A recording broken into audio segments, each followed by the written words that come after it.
This is Cassandra Faye Floyd, also known as the Daughter of the Faith, founder of the Temple of Evolutionary Emergence. I'm not going to be on here long. This is my attempt, not even an attempt. I've had a thought today that I'm probably going to do this more often because I've been having so many epiphanies, and then I write them down and intending to talk to you about them, and they're happening so often and so many that I write them down and never get to them, because as soon as I write them down so I don't forget them, something else comes. And I'm doing all this writing lately, but I'm going back through my notes and y'all just don't get what is happening to me. You know what I'm saying? Like, y'all aren't able to witness what is happening to me, what is happening through me. And I just feel like there's a certain level of urgency in this period where these epiphanies that I'm having can't remain in my possession. And so anyway, I'm probably going to do this more often, where I do just very brief, like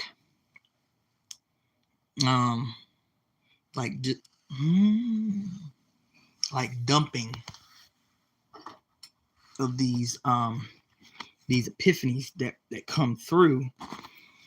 And that way they're not just stuck in my notebooks, they are out in the world until I can come back to them more deeply. So today I was straightening up and straightening up just a little bit, because I gotta, of course my pen won't work, straightening up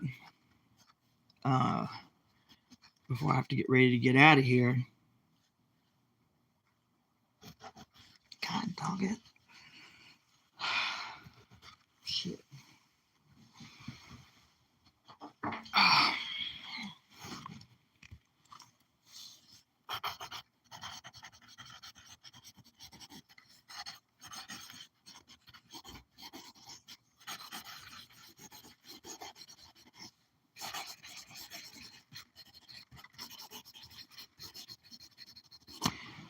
So anyway, look, what happened was I was straightening up today, trying to, get myself ready to get out into the world and make some moves. And I was listening.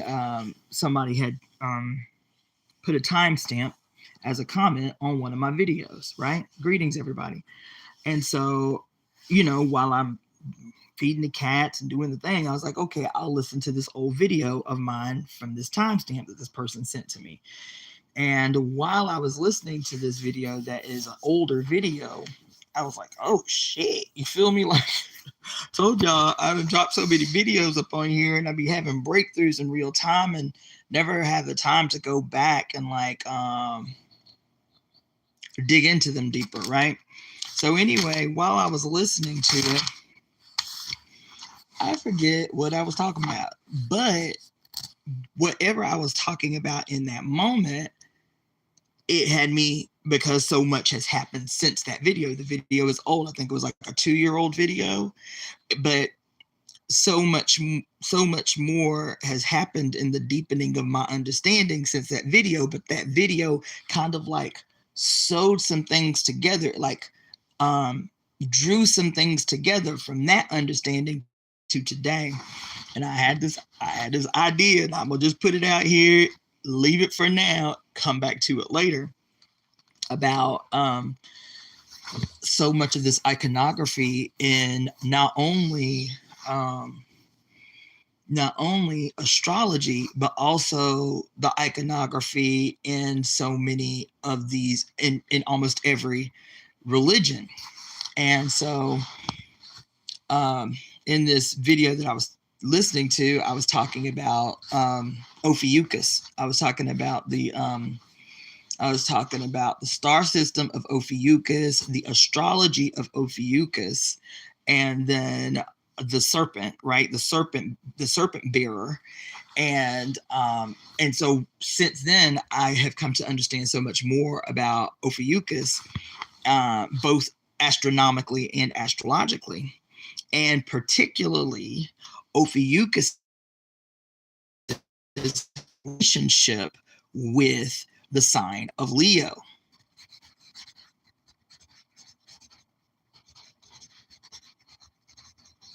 Right? And it made me think about all of these stories of these sun solar heroes, Leo, right? And these sun solar heroes that have to kill some serpent, right?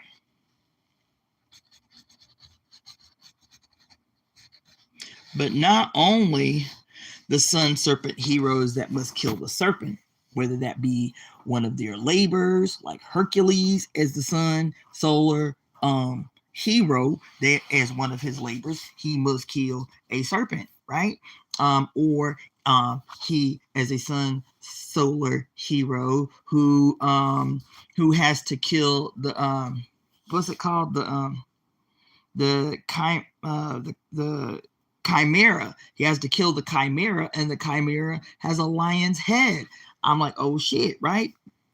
I was thinking about Simon today. I'm not Simon, Samson today. Listen to the thought that I'm gonna dump, and then I'm gonna leave it. I'm gonna leave it where it is and come back to it later. This is gonna be a short video, so I can just drop the idea so it don't stay in my book. Drop the idea, come back to it later in a more in-depth way. But thinking about so many of these sun solar heroes from different mythologies, from different cultures, where the sun solar hero has to, quote, slay the dragon or slay the serpent or whatever. I was thinking about Samson today because Samson is considered one of the sun solar heroes of the Old Testament, of the whole Bible, right? Of the Old Testament of the Bible. And so thinking about, because I grew up, in the church. I grew up in the church. I grew up reading the Bible. I grew up memorizing the Bible. But the Bible was taught to us growing up in the South. The Bible was taught to us as literal. The Bible was taught to us as literal. Okay? So whenever I read these stories about Samson and Delilah and this oath that Samson had with God, and he could not cut his hair, and he could not touch dead animal flesh, and he could not he could just, there was one more. I don't remember what the third, but it was 3 oaths that he took with God, and God said, if you keep the oath, you'll be the strongest man alive, right? And I was like, okay, now taking Samson out of this literal place that he had held in my mind in my childhood, seeing Samson as a sun solar hero within the mythology of astrology. And what does that mean? Um, Samson represents the sun, the astrological sun in the Bible, right? In that period in the Bible. And I had to stop today, right? So I'm just gonna read what I wrote. I was just me quickly jotting down the idea. Um, and let's see here. It was Samson as man, as son, sun, and as son, son. Okay, so I start off with saying he slayed.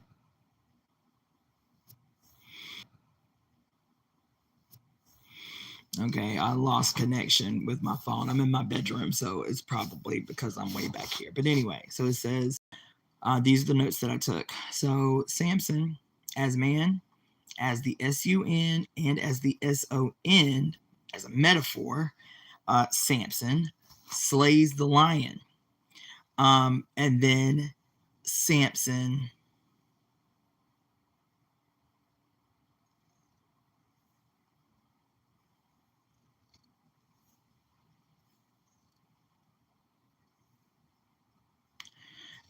Samson, he he says that I guess he kills the lion, and then he comes back and he sees the carcass of the lion, and a honeycomb has formed in the mouth of the lion, right? And so he removes the honeycomb from the mouth of the lion to eat the honey, right? To eat the honeycomb, right? Then the other part of his like covenant with God was that he could not remove the way the Bible described it, as his 7 locks. He had 7 locks, and he could not remove these locks. He could not cut his locks, right? And so when there was a documentary-esque type of thing that came out several years ago called Zeitgeist, and in Zeitgeist, where I think it is what's this guy's name, Jordan Maxwell is doing the introduction, and he's talking about these solar deities, and he's talking particularly about Jesus, and he says that Jesus wears the crown of thorns, that the crown of thorns, Jesus being a solar personification of the Savior, the Son that restores light to earth, that the quote crown of thorns is the sun rays, the sharp sun rays that emanate out from the center of the sun, right? So I was thinking that these locks that Samson was forbidden to quote remove was akin to the quote crown of thorns, or the quote rays around the sun, Samson being a solar mythological personification of the sun, right? So that his locks were his rays, okay? And that's going to be important, because the lion in this metaphor, even though he is a solar deity, and the solar deity is supposed to be a representation of the astrological sign, the sun, but in this metaphor, in the Old Testament, up until pretty recently in time, up until Christ, the lion had been a symbol of the divine mother in every matriarchal society, especially like in Sumeria and Babylon, in India, in Africa. The lion was always the consort of the goddess. She was always the consort of the goddess in almost every culture. The lion was the consort of the goddess, right? And so then you have the more recent solar Christ symbol, who becomes the lion. Instead of she being a representation of the lion, he becomes a representation of the lion. So when this story, in this fight between Samson and the lion, Samson, quote, kills the lion, him being a metaphor for the son killing the mother, right? And then the other thing is the honeycomb, because in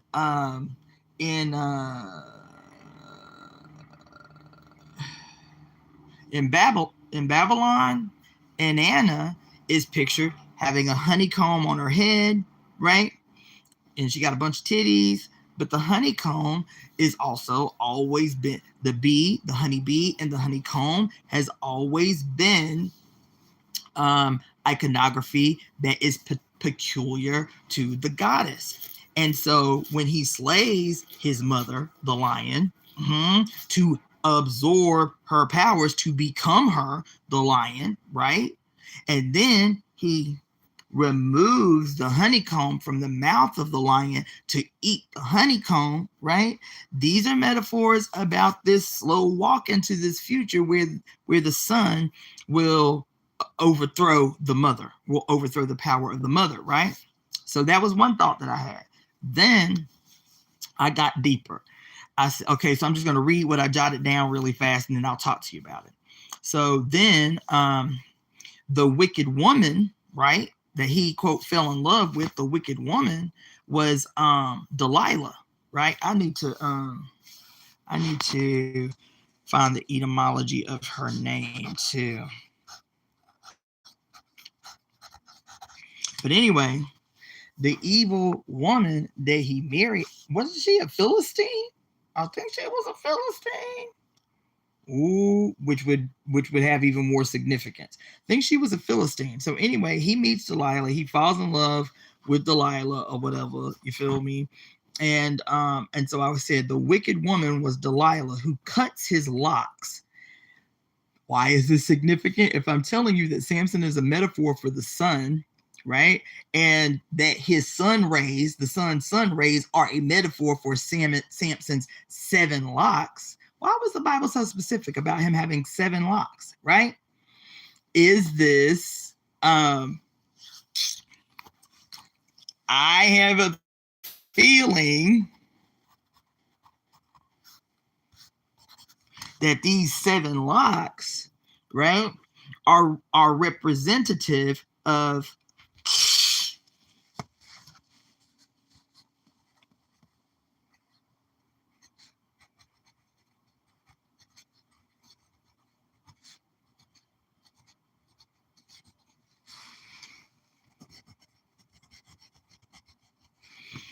I have a sneaking suspicion that this metaphor of his 7 locks, the S-U-N as Samson, right? Moving through, because it is, quote, the sun. Yes, it is.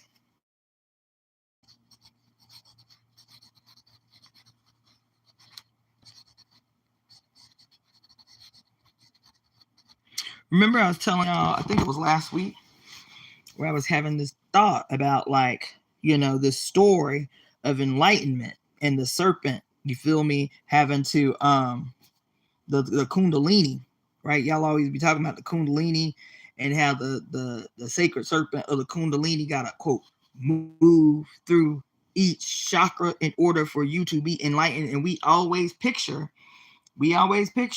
that, quote, movement through the chakras as an ascension, right? Starting from the root chakra up through the chakras to the head, where you become enlightened. But your first enlightenment was in the reverse. It was in the reverse. Why was it in the reverse?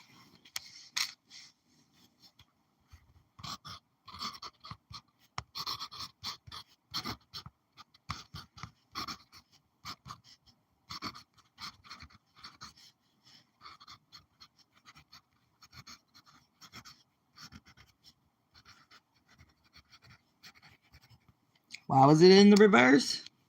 Because when you are born, especially back in the old days, when you was born and you coming out of your mama's body, crown chakra first. Your crown chakra is enlightened first, right? Literally enlightened. Your crown chakra is the first thing to come out of the dark into the light of this new world. You feel me? So, holy shit.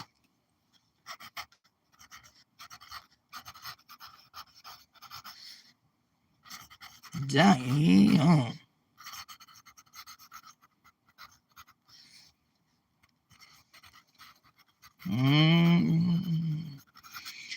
So your crown chakra is the first thing to detect light, right? And then the, quote, light of the sun, as you are emerging from your mother's body, right? Your crown chakra is enlightened. Then your third eye is enlightened. Then your throat chakra is enlightened. Then your heart chakra is enlightened.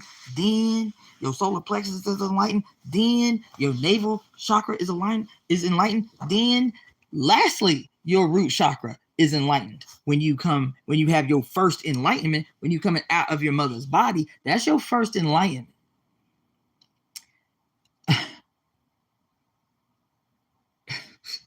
That's your first enlightenment, right? And so when that happens, then you have to attempt throughout the rest of your life with your daily birth, right? You're born every day. This is a play that you play out every day. So that's what I was thinking about. Is the 7 locks of, quote, the solar deity, is this seven lights, the light, the light, the light that enlightens every chakra, that is also a metaphor for the rays of the sun, right? And why you cannot why he could not remove his seven locks. Okay, so I said, the wicked woman, as Delilah, cuts off his locks. This is a metaphor for his birth, because I put in parentheses, he was bald as a baby at birth, right? While he was in utero, right? While he was in his mother's body, he is in the dark. And the dark, the way Christians tell it and all these other folks tell it, right, is always synonymous with evil. It's always synonymous with the moon. And the moon does not have any rays, right? So when she shaves him bald, it is as if he is as helpless as a baby. He has no rays. He's bald-headed. He's helpless as a baby. This is a metaphor for his hatred of the mother and the synonymous powerlessness that he feels giving into his mother. Okay? He ends up chained between two pillars. Now remember, I don't remember how long ago it was, maybe 3 weeks or so ago, not even that long, maybe last week, that we were talking about the pillars and how you see in pillars everywhere. And every time you turn around, somebody in the Illuminati is talking. Somebody is like, oh, see, this the evidence of the Illuminati, because you see the pillars and you see the red and blue and the this and this and this and this. Remember we just talked about that last week, about the pillars and how the columns. Yes, because I was talking about that damn movie I saw, The First Omen. The First Omen, I was talking about that movie and how this girl was, quote, about to get married to Jesus because she's about to, quote, become a nun. You feel me? And in this ceremony, it struck me like lightning that she got to walk between these two legs. What are the two legs? The two columns. What are the two columns? The columns of people on either side that the bride must travel down to, quote, meet her groom, whether that is to be her husband or whether that is to be Jesus. That this is a flipping upside down of the relationship between the son and the mother that becomes, quote, the child and the father, right? And so here, Samson, as the solar deity, who has been quote, betrayed and give into temptation of Delilah, you feel me? And she has made him bald as a baby, powerless as he was when he was, quote, a baby, that he is now in his weakness chained between two pillars. Isn't that the story that we read in the Bible? That he is chained between two foundation pillars to be put on display and to be mocked by the entire kingdom at this festival. That all the Philistines, I think it's the Philistines, come to this festival to, see Samson be humiliated in front of the entire kingdom. Everybody's there. And he prays to God in heaven. And he says, God, give me the power to destroy my enemy. Well, who is his enemy? Is his enemy the Philistines? Is his enemy Delilah? His enemy is the mother. His enemy is the mother, represented between these two pillars that he is standing between. What did we say the pillars were? In every pre-patriarchal society, that the pillars were the open legs of the goddess giving birth. And so here he is standing between the legs of the goddess. And he is bound, supposedly powerless. And he prays to the patriarchal Father God in heaven to destroy his enemies, where he takes the chains that binds him to these two pillars and topples the pillars. And they say that the destruction was so complete that it killed every single Philistine in the empire, because they had all come to enjoy this spectacle of Samson being humiliated in his powerlessness, and that God gave him the power one more time. Let me have strength one more time to slay my mother. Oh yes, I went on. So he ends up chained between the two pillars that he prays to the sun god to have enough power to destroy the pillars, to destroy the mother, right? Then, as I'm thinking this, I was like, oh my God, because the Bible says that Samson slays the lion and that the lion has always been synonymous as an archetype of the mother. In which was, is it Durga? Is it Durga? It's either Durga or Parvati in Hindu tradition that, quote, sits upon a lion, right? It is Sekhmet who has the head of the lion, right? It is who else? Oh, it's Ashtoreth who has a lion on her left side. The lion, right? So if the lion is Hercules or Hercules who slays the chimera, which has the head of a lion, right? So the lion is always a metaphor for Leo the lion, right? But listen, Leo the lion has been an archetype that is now representative of Jesus, right? Now Jesus becomes the lion because he has successfully slayed the memory, the collective global memory of the archetype of the lion being the mother, the consort of the mother, right? But then I had this thought, right? Because why slaying the lion? Why does every story have the sun? Because Leo, as an astrological sign, what is the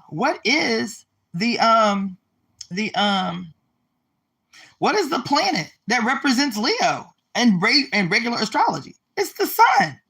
In regular astrology, the Leo, the sign is its planet is the sun, right?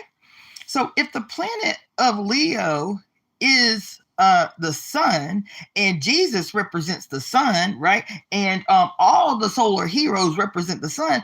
Why the archetype? Why the stories and the metaphors about killing the sun, about slaying the sun, about killing the lion, slaying the lion, killing the lion? Why? Huh? Anybody want to venture a guess, or y'all just want me to tell you? Why all of these patriarchal stories about the, quote, solar heroes who kill the sun, but they all are supposed to represent, these solar deities are supposed to represent the power of the sun, the power of the Leo, the power of the king? Why all these stories have these heroes killing the lion? Huh? I'm gonna tell you, because I had this breakthrough today, okay? Like, the lion was always the consort of the mother. If the lion was always the consort of the mother, she who sits upon the lion, right? The metaphor of the lion's mane representing its crown of glory, its crown of power. You feel me? And every story is about the mother, even if it's been flipped upside down to represent, quote, the sun gone rogue.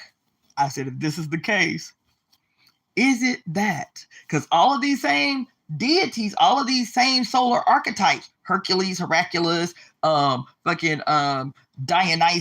Manu, Mino, I mean, just on and on and on and on and on, who all must slay the lion. I said, I know this might seem like a stretch, but walk with me.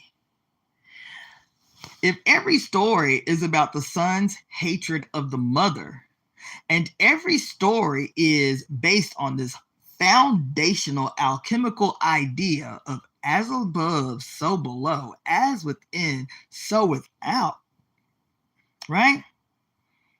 Then is all of these stories the metaphor of the male, in order to acquire power, having to slay the mother? Is this about the lion is the mother's vajayjay? Walk with me. We call the vagina the pussy cat, right? The pussy, the cat, right? What's the origin of that? What's the origin of calling a woman's vagina a pussycat, right? Listen, is the mane of the lion the hairy vaginas of females for eternity who did not shave they vajayjay hair? So if the mother who, quote, sitteth upon the lion, that is the queen that represents the throne. What do we say the throne was? The mother's lap. In every tradition. Why is the mother's lap, right, so important? Why the crown, right? Because when that baby is popping through and his crown chakra is enlightened, what is he coming through? Well, in some traditions, yes, it was the fish, right? But it could also be the crowning that takes place as his head is popping out through this hairy vagina that looks like the mane of a lion. Do you understand? I said, is this what they talking about? Because why? Why? If he is crowned, if he is the king, he is only king because he is crowned by his mother's open mouth, her vagina, right? If he is king, what? How does he become, quote, king? In his mind, what? He becomes king through slaying the lion. This is a metaphor. Why do all these men be talking about